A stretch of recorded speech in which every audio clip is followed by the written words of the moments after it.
Welcome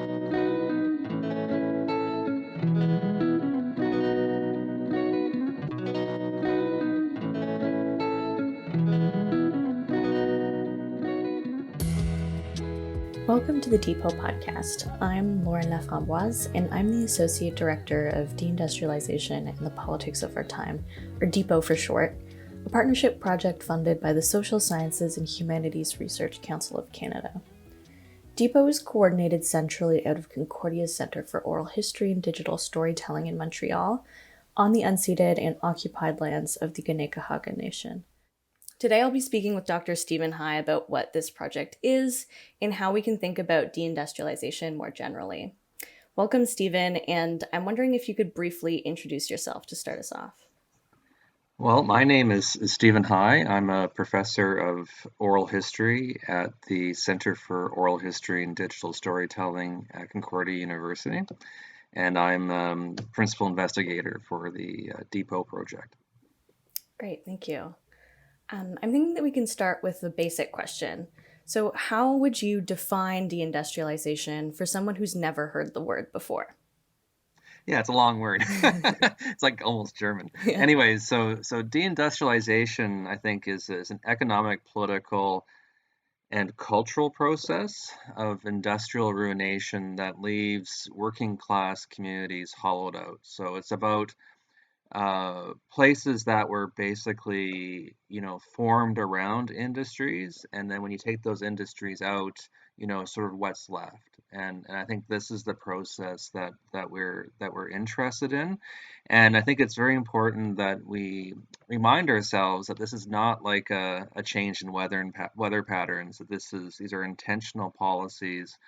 And sometimes you might even call it like a political project, right? That this is happening for a reason, right? That where, industry or production occurs is not random, right? It occurs in different parts of the world for very, clear economic, political reasons. Yeah.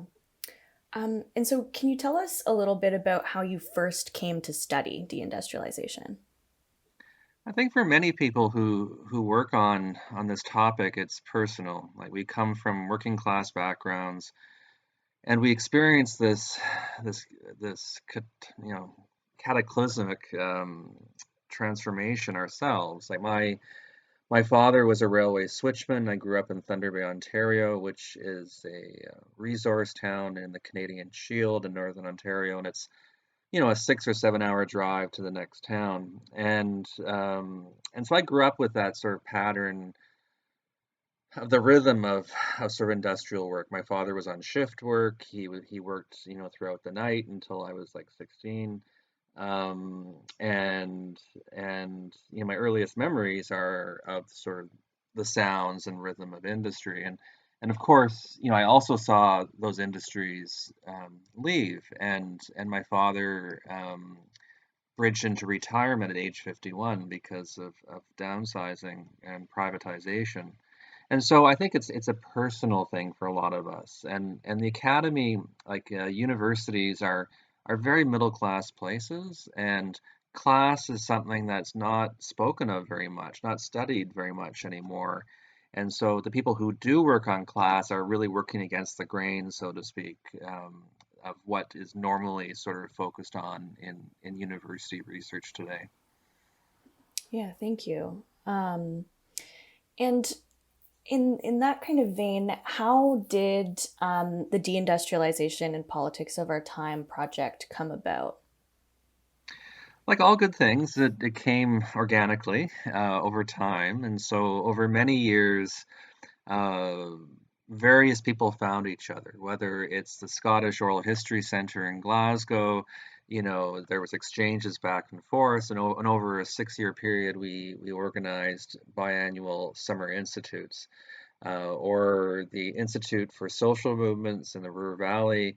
They reached out to us, and then we've had exchanges and collaborations and so on. And so you can sort of see it as a web of interconnection, right? Of professors, but also other institutional partners outside the university that are very much located in these deindustrialized areas, right? And over time, through many small collaborations, we sort of came together and we felt that wouldn't it be great to actually work together for a longer period? And so what's great about this project is that it's funded for 7 years by the Social Science and Humanities Research Council of Canada, which is the main funder of academic research. And it's a great program, the partnership program, because it's meant to sort of include people who are not necessarily university based. And so our team includes industrial museums, trade unions, labor archives, and other institutional partners, which we feel are really integral to the work that we want to do, right? That it's not enough to do research, but we want to do research that is publicly facing, that connects working class communities with each other, breaking some of that solitude that is a defining feature of deindustrialization, where people feel alone and unheard, which I think is a big part of the problems that we're seeing today. And I think also I forgot to mention that in 2014, Concordia University hosted a major conference on this topic and had over 100 people from around the world come here, and it resulted in a book. But it also allowed many of us again to meet each other for the first time. So the project takes this collaboration to the next level and allows us to sort of also to ramp up our analysis from like local studies. Like a lot of the work is local, and that's important work.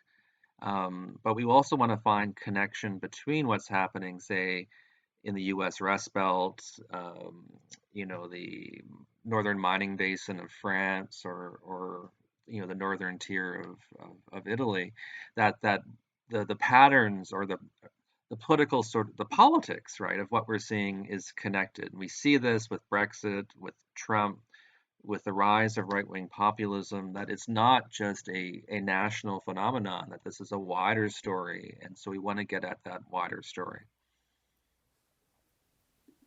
Yeah, for sure. And so, I mean, you've just talked about why it's important to study deindustrialization transnationally. I'm wondering why does the project focus on Canada, the US, the UK, Germany, Italy, and France as its kind of study areas? Well, these are sort of the heart of the old industrialized world. These are countries that industrialized first and that experienced deindustrialization on a massive scale in the late 20th century. That where we see like economic displacement being a mass phenomenon, where entire cities and regions lost their economic foundation. And to give you, I can give you all kinds of stats, but to give you a couple just from Canada, so in the Canadian context, 75% of all the factories in the country that existed in 1961 no longer existed in 1991. 75%. Uh, Two-thirds of all the workers, industrial workers in the country who were at work in 1973 no longer had jobs in 1996. And so we're talking about a mass experience, massive wave of violent disruption, right? And the new jobs are being created are not in the same places often, not requiring the same skills. And so the pain that sort of comes out of that is huge. And yet there was silence politically around these issues, that there wasn't a lot of political will to actually respond to them. These people were disposable. And I think this is true in the United States. I think it's true in many countries. Yeah, for sure. And so, what are some of the themes that Depot is going to cover throughout the 7 years of the project? So we're thinking of politics broadly, that it's, like populism is perhaps the most obvious example, right? Where there is a connection to be made between sort of the rise of these right-wing sort of political parties or individuals in the case of Trump, and areas that are, have experienced deindustrialization, where there's anger, built up anger, and a desire to protest, right, to sort of stick it to the status quo. But there's other kinds of politics too, and so we have 6 working groups that will sort of drill down into sort of important issues. So, for example, gender. Often we think of industrial workers as sort of the classic male proletarian. So, steel workers, auto workers, and others. And these are, male-dominated industries that, were once considered central to sort of industrial modernity, or in terms of being a superpower or industrial might. Um, and yet women were also major proportions of the industrial workforce, whether it's textile, electrical, clothing, all kinds of other industries. Yet, they were considered peripheral and therefore disposable. And the patterns of deindustrialization and the politics around it differ to some extent, right? Whether it's sort of male-dominated industries or female-dominated industries. So gender, and also gender in terms of men, right? Where, what happens to this idea of the male breadwinner, and then you have the whole power relations shifting in families, right, in terms of who is able to get, full-time work and so on. So there's a lot going on in terms of gender. Industrial closure, so that's another sort of working group, and there it's really getting into, what happens. So the plant's going down. What do you do?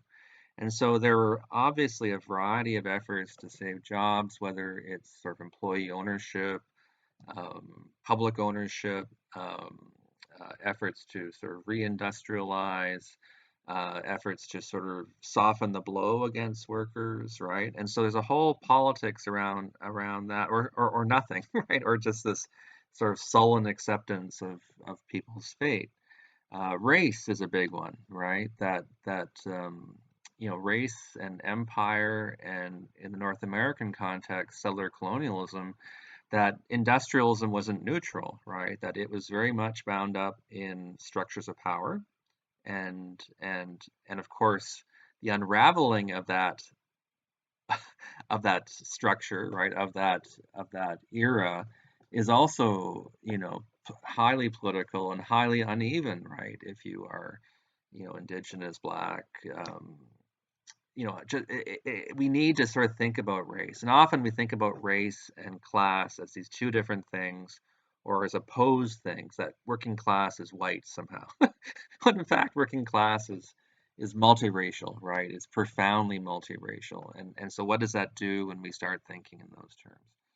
Environment, right? Like environment's another one. So we talk a lot about, global warming, and the necessary transition, right, that we need to make as a planet. Who pays the price? And of course, there have been energy transitions already, and again, who pays the price? Who actually makes a lot of money in those transitions? And so we need to think about that. And then finally, working class expressions is 6th one, and that one's getting into sort of, workers, voices, through writing, like autobiography or memoirs, or creative writing, or art, photography.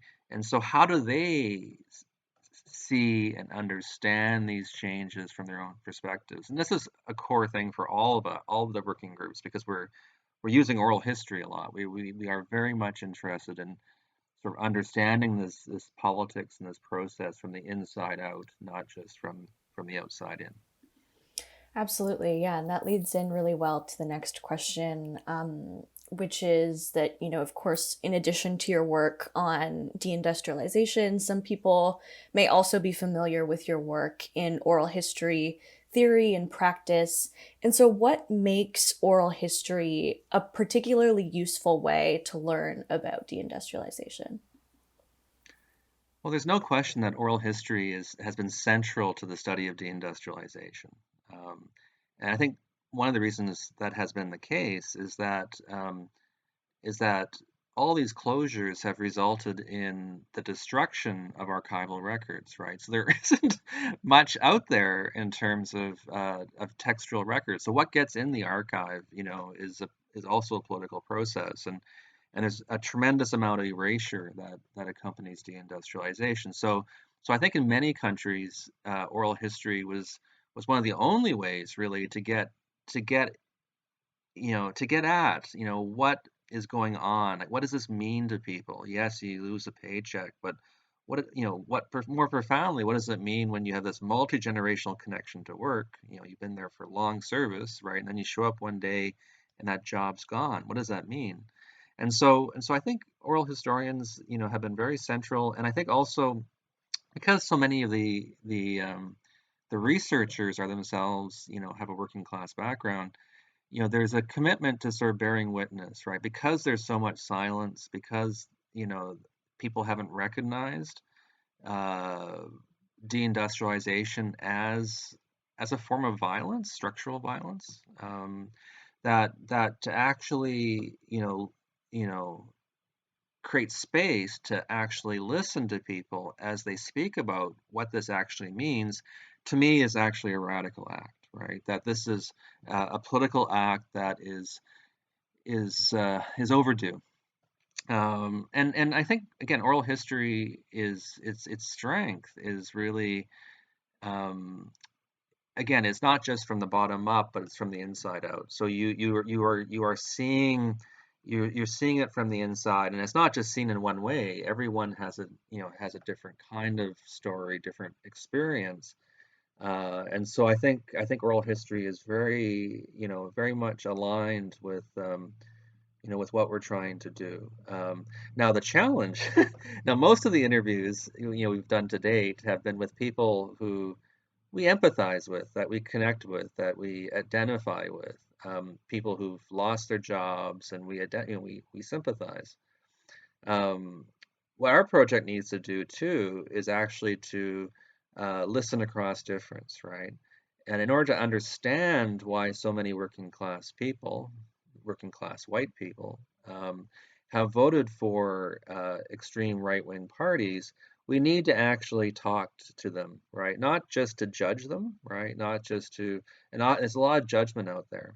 And these people are often cast as crazy or demeaned in all kinds of ways. But what's the underlying logic, right, of what's going on? I think it's very important if you are an anti-racist researcher or if you are really interested in the politics of what's going on, is to understand. That's our job, and that's not easy when sometimes that political distance is very real, right, and difficult to listen to. Yeah, for sure. And so, why is deindustrialization and deindustrialization studies a useful lens to understand and examine our current political moment?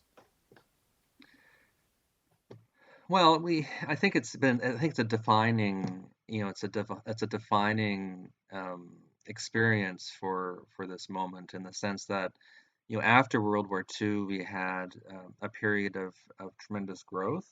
People call it the long boom, or um, Jefferson Cowie in the United States calls it like the great exception of a longer history of savage capitalism. But since the 70s, we've had that return to savage capitalism, and we've had a lot of the gains that were made during that period of unionized prosperity have been rolled back. The idea that you could, work for 30 years and retire with a pension and have your children go to university is out of reach for a lot of people now. And so I think it is, this structural change is huge. And I was mentioning before how much of a mass experience this was. Um, and so I think it's yeah, it's central. And I think the irony, maybe the sad irony, is that just when we needed class analysis the most, right, it became rare in the academy that starting in the 70s into especially the 80s and 90s, people turned away from class analysis, right? And part of that is because of that middle class sort of demographic within the university. But the key thing with doing class analysis is to do that in combination, right, with gender and race analysis, and thinking about generation and geography as well. And so it's that combination. It's that, it's about thinking about those relationships, right, that I think will get a stronger sense, right, of what's going on. So I think deindustrialization is a useful sort of global approach that connects sort of economic, political, social history, cultural history, heritage studies. It brings everything together. So in a way, it's a holistic approach to try to get at all these layers of change that have transformed, the world as we once, or as I once knew it, anyways. So. Yeah, fantastic. That's it for my questions. Did you have anything that you wanted to add at all beyond what I've asked you? No? No, no, no. I could say like about what are we planning to do Sure, as a yeah. project. Please, go for it. So I mentioned that the project is 7 years, and our goal is to have annual conferences to bring people together, face to face, hopefully, if COVID allows. If not, certainly virtually, as we've been doing for the past year, so that we exchange ideas, that we sort of bridge some of the divides, whether it's national divides in terms of these conversations, but also linguistic divides. So the commitment to sort of get a sense of how have these issues been sort of understood in an Italian context or Italian speaking context versus a German one, and so on. So connectivity is important, both in terms of like faculty and researchers based at museums and trade unions, but also in terms of students, the next generation. So the next generation may be working on the textile industry in Montreal, to give an example. But they also are aware then of this wider horizon, right? So they're able to situate it and think about how it compares, or how it links to, or how it differs, right? And so that wider horizon to me is so vitally important. And so we'll be producing a series of books, but we're also committed to, again, going public. And so we will culminate in an exhibition, a transnational exhibition. So this is not like a traveling exhibit, but one where you could go to a museum in the Ruhr or a museum in Montreal and encounter sort of a deindustrialization installation, but as a part of a larger whole. So that way you're connecting to that local story, but also maybe seeing or hearing what's happening in other places. And so and also public policy. So we've already sponsored op-ed series, right, before the U.S. election, for example. We wanted to create a space where people can think about like what's going on here, right? So we had 6 people write op-eds that reflected on U.S. politics in different ways, or deindustrialization issues in different ways. And so this is a commitment we're going to do throughout, is that we'll go public with what we learn and share that, and that way, the conversation will be wider than our project. Yeah, fantastic. I'm especially excited about that capstone exhibition. I think that the concept Yeah, is well, really cool. we'll see how that goes. Okay, great. So thanks so much, Stephen, for joining us today. I'm hoping that this conversation has given listeners a little bit of context on DePOT and the field of deindustrialization studies more broadly. We'll be releasing more episodes in the coming weeks on methodological issues like oral history and photography, and other themes like the environmental legacies of deindustrialization. So stay tuned.